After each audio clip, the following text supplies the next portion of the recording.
Coba tengok ni. Monitor 165Hz 27 inci curve display tau. Memang gila-gila lah. Jom kita unbox dulu. Dua kabel HDMI, power adapter. Ini dia punya monitor stand. Tengok nipis je. Tada. Besar juga ni punya belakang dia. Tengok monitor ni punya curve. Boleh tahan jugalah. Curve screen ni tak ada melengkung sangat lah, tapi ada sikit. Cuba tengok tu. Dia punya brand jenama Expose. So kita try screw dulu dia punya stand dekat bawah ni.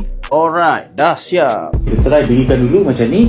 Lah pak. Sebelum ni aku pakai monitor Samsung. Dua-dua ni harga lebih kurang tau, dalam RM500. Tapi monitor Samsung ni 75Hz, monitor Expose ni pula 165Hz dan 27 inci. Cuba tengok saiz pun berbeza weh. Ni 27, yang ni kecil sikit.